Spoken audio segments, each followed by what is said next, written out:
დღეს საჭირის უმაღლესი საბჭოს ბიუროს რიგით 34 სხდომა გაიმართა. დეპუტატებმა საკანონმდებლო ორგანოს 2014 წლის ბიუჯეტის დამტკიცებაზე იმსჯელეს. დაპირისპირება უმაღლეს საბჭოში მანდატური სამსახურის შემოღების განხილვას მოჰყვა.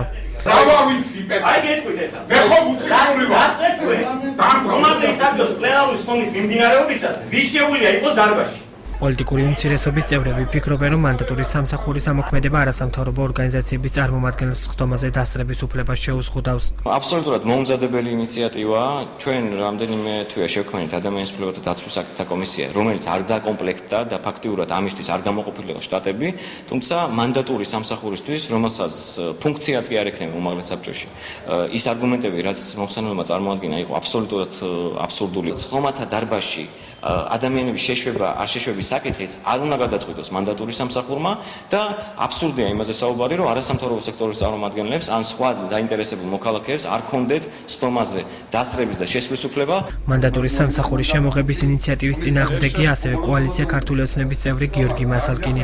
იგი ფიქრობს, რომ მანდატურის სამსახურის შემოღება აუცილებელი არ არის. მისივე თქმით, ინიციატივა სხდომაზე დასაბუთებული არ იყო. მე მქონდა შენიშვნები, მე უნდა დამისაბუთონ ამ სამსახურის შემოღების აუცილებლობა.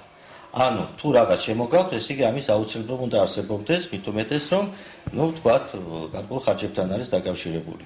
მე ვფიქრობ, რომ არ არის აუცილებელი ამ სამსახურის არსებობა და ჩვენ უნდა შევძლოთ არსებულ პირობებში, ასე ვთქვათ, გავუწყოთ მუშაობას. მანდატურის სამსახურის საჭიროება უმაღლეს საბჭოში ყოველთვის არსებობდა, აცხადებს ალექსანდრე ჩიტიშვილი. უმაღლესი საბჭოს საფინანსო საბიუჯეტო კომისიის თავმჯდომარის ინიციატივას დასაქმებისკენ მიმართულ ნაბიჯად მიიჩნევს. ვფიქრობ, რომ ამ სამსახურის შექმნა აუცილებლობა იდგა ყოველთვის, უბრალოდ არ ქონდათ ამის ალბათ სურვილი შეექმნათ, სამსახური უნდა შეიქმნას.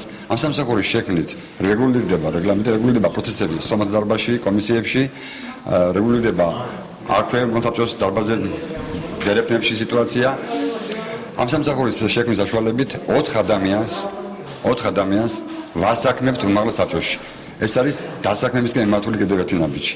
საკანონმდებლო ორგანოში მანდატურის სამსახურის შემოღების კანონპროექტი განსახილველ კომისიებში და ფრაქციებში დღესვე გადაიგზავნა. ინიციატივის დამტკიცების შემთხვევაში აღნიშნულ სამსახურში სულ 4 ადამიანი დასაქმდება და მათი ყოველთვიური ანაზღაურება 970 ლარით განისაზღვრა.